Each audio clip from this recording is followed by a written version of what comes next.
Bonjour et bienvenue sur la chaîne Le Culte du Dé.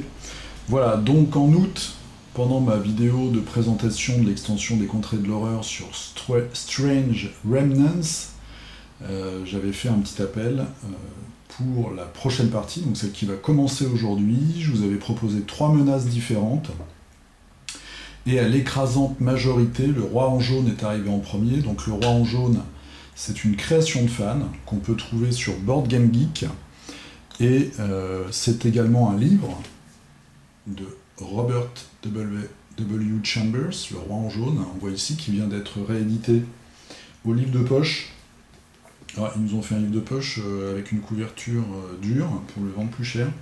Donc c'est un recueil de nouvelles qui a inspiré Lovecraft, puisque Chambers, lui, il est né en 1865. C'est un auteur qui a fait des nouvelles d'horreur, des nouvelles gothiques, et également, après, beaucoup de nouvelles sentimentales sur sa vie en France, puisqu'il a vécu en France. Si vous vous procurez ce livre, il y a quelques nouvelles au début qui concernent justement le Roi en jaune. Alors, à l'origine, le Roi en jaune, c'est un livre qui rend fou les gens qui le lisent, et qui en général les rend soit schizophrènes, soit violents. Dans la partie qu'on va faire, le Roi en jaune, c'est une pièce de théâtre qui va avoir plusieurs représentations qui vont s'éparpiller dans le monde. Alors je vais vous parler déjà des règles pour vous montrer un peu la mécanique de cette extension. Donc le Roi en jaune, on a ici sa fiche que je vous avais déjà montrée la dernière fois, donc c'est une menace qui commence à 14. On va regarder ça. Donc tous les portails, la plus grosse différence avec les règles normales, c'est qu'on n'a pas de rencontre dans les autres mondes, puisqu'en fait les portails vont symboliser les endroits sur la carte où vont apparaître les représentations de cette fameuse pièce qu'on va devoir arrêter, puisque c'est une pièce maléfique qui rend tous ces spectateurs fous et ils s'entretuent. Donc là on voit, j'ai déjà spawné le premier portail, il est arrivé à Buenos Aires. On voit qu'il y a un de nos investigateurs aussi juste à côté. Donc ça c'est la mécanique principale, notre but ça va être de clôturer, de fermer, d'empêcher en fait ces représentations d'avoir lieu. Tout comme on ferme les portails en faisant des rencontres autres mondes. Donc on a un petit deck qui est pas mal, d'ailleurs il y a quand même pas mal de possibilités, qui est ici, c'est notre deck de représentation, et on va tirer des rencontres qu'on va devoir résoudre à chaque fois. Donc ça c'est la différence majeure. La deuxième différence, c'est que quand les portails apparaissent, donc les représentations, maintenant je vais essayer de me tenir à ce terme, en fait c'est pas des monstres qui arrivent, c'est des cultistes. Donc on va avoir besoin de beaucoup de cultistes. Heureusement, moi comme j'ai toutes les extensions, j'en ai un gros tas. Et également, quand on va avoir des surgissements de monstres, eh bien, sur les représentations, c'est des cultistes qui vont arriver en plus. Alors, autre chose, une des grosses mécaniques, c'est que la pièce a 3 actes. Donc au début du jeu, on tire l'acte 1. Et ensuite, à chaque fois qu'on va passer ici sur la piste du présage, à chaque fois qu'on aura fait le tour et qu'on va revenir sur la comète verte, on devra changer d'acte. Donc on commence avec le premier acte. Donc dans le fichier sont fournis des fiches comme ça, on a 1, 2, 3, et pour chacune d'entre elles on a 3 variantes, et la difficulté, en fait, elles ont chacune des difficultés différentes, sont symbolisées par les petits points ici. Donc on a une variante facile, une moyenne avec 2 points, et une difficile avec 3 points. J'ai tiré au hasard, et évidemment, je suis tombé sur la plus difficile. Donc la partie s'annonce bien. Voilà, donc je vais vous lire ça tout à l'heure. J'ai le mystère, on a quelques mystères différents. Comme d'habitude, les investigateurs vont gagner quand 3 mystères seront résolus. Ou, si on arrive à la fin du 3e acte, eh bien on retourne la carte. Et là, évidemment, on verra ce qui se passe. Alors, je vais déjà vous montrer un peu toutes les cartes que j'ai pris comme composants pour faire cette partie. J'ai pris tous les objets, les conditions, les sorts, les artefacts, les rencontres continents, Les rencontres également expédition de toutes les extensions, donc ça fait des très gros tas.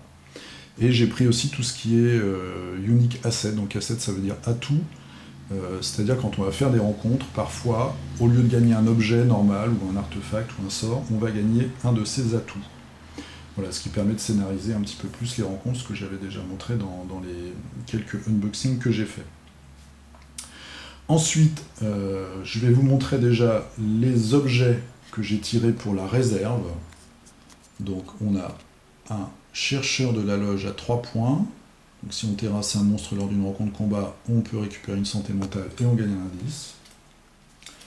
J'ai tiré le garde du corps, qu'on avait déjà vu dans la partie contre Yig. Donc c'est un allié, il nous donne +1 au combat, je ne sais pas faire d'ombre, et il réduit les dommages des monstres de 1 point jusqu'à un minimum de 1. J'ai tiré la patte de lapin, bien connue, la patte de lapin. Donc c'est une babiole, une fois par tour on peut relancer un dé. Et j'ai tiré aussi un service, donc police assistance pour 1. Quand on gagne cette carte, on peut immédiatement virer un monstre de notre choix n'importe où, qui a une endurance de 2 ou moins. Et on défausse cette carte. Donc ça c'est ce que j'ai tiré au hasard pour la réserve. J'espère que vous me faites confiance, je ne vais pas tricher, je vais vraiment tout tirer au hasard. Ensuite, donc j'ai pris 4 investigateurs comme je fais d'habitude,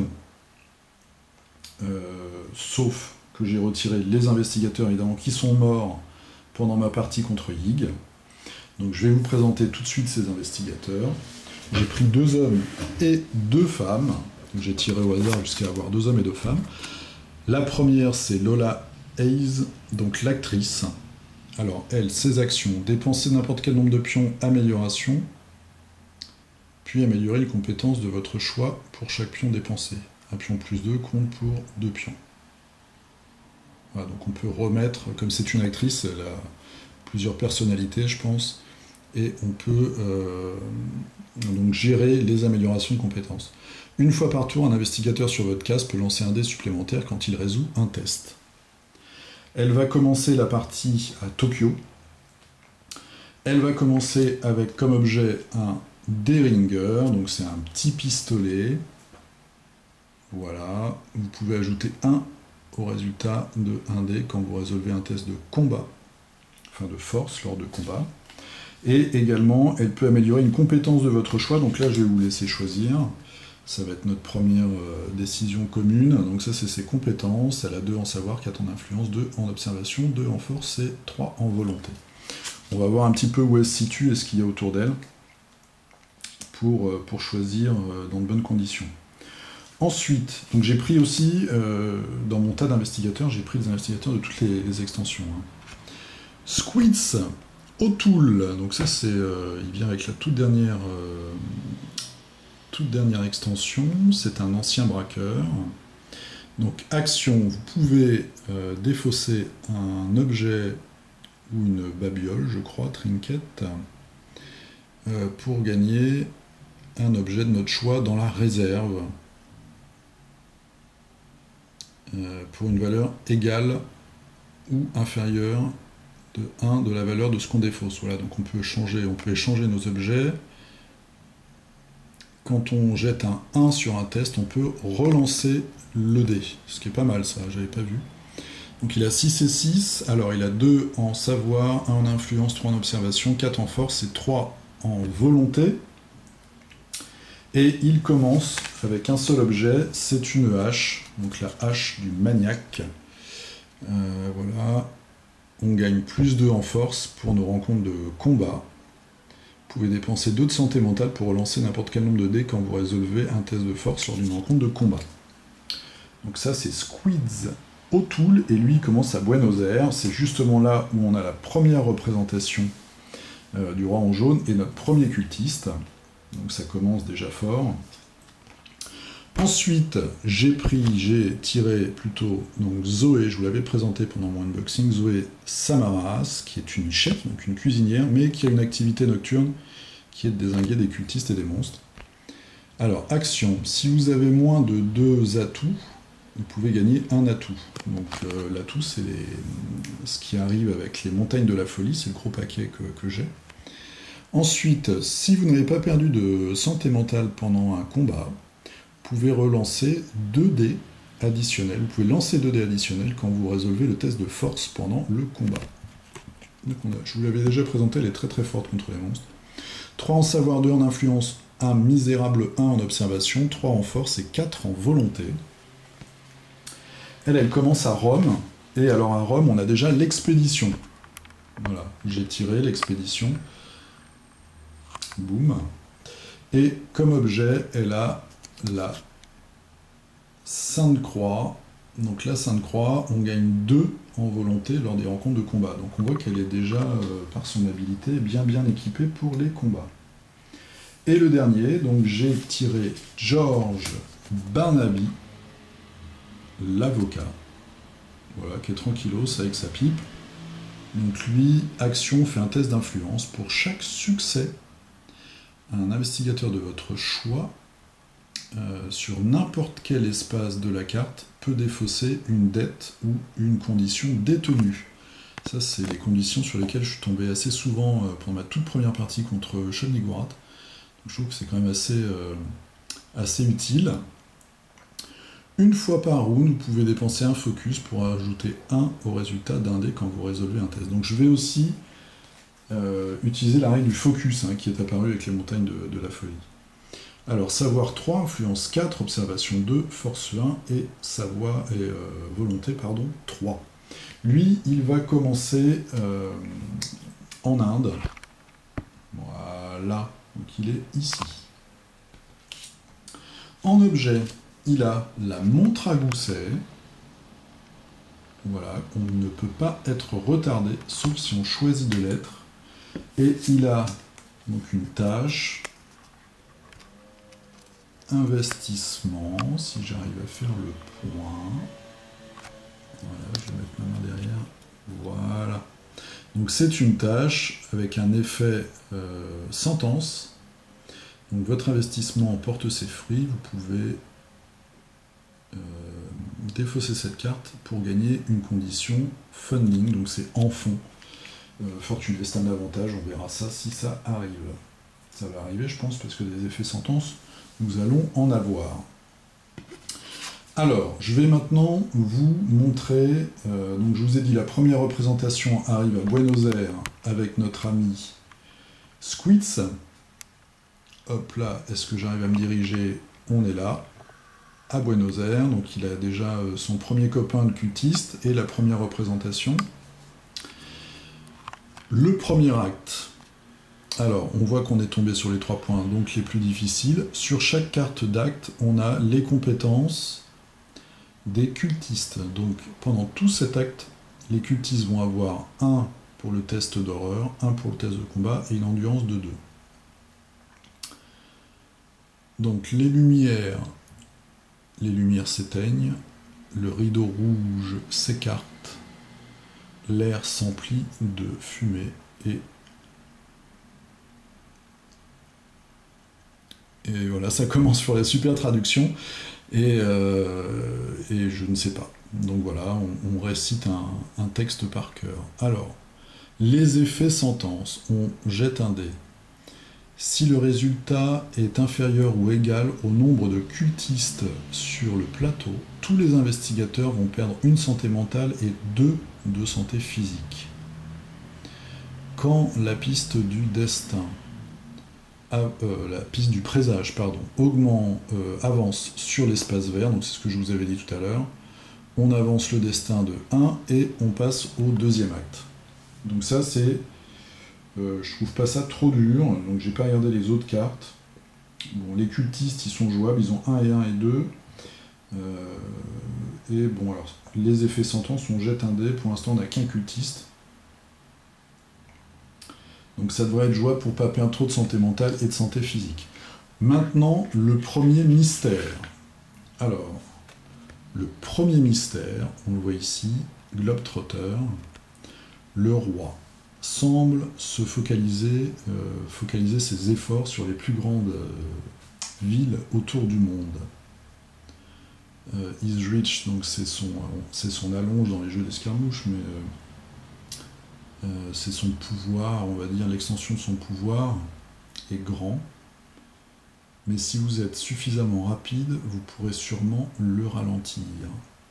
Donc on place des indices égaux au nombre d'investigateurs sur des villes au hasard. Et quand un investigateur dans une de ces villes réussit à prendre un indice, donc enfin il peut faire une rencontre recherche, donc on a un deck pour ça, spécial, qui vient avec l'extension. S'il réussit, il peut placer le pion indice sur cette carte. Et quand on a autant d'indices sur la carte que le nombre d'investigateurs, on résout le mystère. Donc j'ai un peu galéré d'ailleurs, j'ai tiré au hasard 4 indices qui se trouvent dans des villes, et je suis tombé sur Rome. Donc Rome, il se passe beaucoup de choses, parce qu'on a notre petite copine, Zoé, on a l'expédition, et on a notre premier indice. J'ai tiré Tokyo, donc Tokyo, ça tombe bien également, parce qu'on a Lola. Alors ça tombe bien, je sais pas, parce que est-ce qu'il faut faire les rencontres tout de suite, alors qu'on n'est pas très bien équipé, mais en pleine santé? Ça, je vous laisse en décider. Moi, je serais plutôt d'avis d'y aller. Ensuite, on a Londres. Donc, c'est juste à côté de Rome, ça tombe bien. Et on a Shanghai. Shanghai, c'est à côté de Tokyo. Et puis, en plus, on a aussi notre ami Barnabé, qui est pas très loin. Donc là aussi, vous voyez, on en a 2 ici. On a pas mal de chance, je trouve, pour ce premier mystère. En tout cas, ça se goupille assez bien. On a nos 2 indices, là, qui sont sur les 2 villes, où on a 2 investigateurs pas loin. Donc ils peuvent aller les chercher. Rome, on a Zoé qui peut y aller, si jamais c'est une rencontre de monstres, c'est bon parce qu'elle est super équipée. Et puis on a aussi notre copain Squids, je crois que je vais avoir un peu de mal, Squids O'Toole, avec sa hache là qui a le cultiste et la représentation à fermer. Voilà, donc ça c'était juste ma première vidéo sur le roi en jaune, donc la mise en place. Donc je vous rappelle les grosses mécaniques, on n'a plus de portail, on a des représentations, c'est des cultistes qui vont spawner. Oui, j'ai fait également évidemment le paquet de cartes mythes. Donc on a toujours nos 16 cartes, hein. J'ai fait ça en préparant la vidéo. Je vais vous montrer quand même le petit tableau sur la carte pour vous donner une idée, voilà, de la répartition entre le vert, le jaune et le bleu. Pour les connaisseurs, et voilà, on est parti. Donc là, notre grosse... quelle décision on a à prendre? Pour Lola, il faut lui améliorer une compétence. Donc je vous rappelle, 2 en savoir, 4 en influence, 2 en observation, 2 en force, 3 en volonté, sachant qu'elle va se coltiner une rencontre sûrement pour avoir un indice. Et là, je pense que comme Bernabé il est un peu paumé en Inde, on va aller le faire aller vers Shanghai. Je sais pas ce que vous en pensez, mais... Donc on peut essayer déjà de prendre ces indices-là. Zoé aussi, elle peut prendre des indices ou faire l'expédition. Et il faut aussi savoir ce qu'on fait exactement avec notre ami Squids. Est-ce qu'on s'échappe? Est-ce qu'on attaque le cultiste, sachant qu'on a une force de 4, une volonté de 3 et qu'on a la hache, qui nous fait gagner 2 à la force, donc ça devrait être jouable. Et puis après, on peut essayer de fermer la représentation. Voilà, c'est le début, donc je vais essayer de me tenir à faire un tour par semaine. Donc j'attends vos commentaires si vous avez des idées de tactique. Bon là c'est assez simple visiblement, mais on ne sait jamais. Donc je vais essayer de me tenir à 1 par semaine à peu près. Et puis c'est parti. On va essayer donc de résoudre tous ces mystères pour arrêter le roi en jaune qui tente de rendre la population de la Terre folle grâce à ses représentations endiablées. Et puis on ne sait jamais qu'est-ce qu'il y a vraiment derrière tout ça, qu'est-ce qui se passe à la fin du 3e acte. On le découvrira peut-être ensemble. Donc je vous dis à la prochaine, je vous remercie d'avoir regardé, je vous remercie évidemment à chaque fois que vous regardez une de mes vidéos, ça me fait plaisir. Un commentaire, un like, etc., etc. Et je vous dis à la prochaine, salut!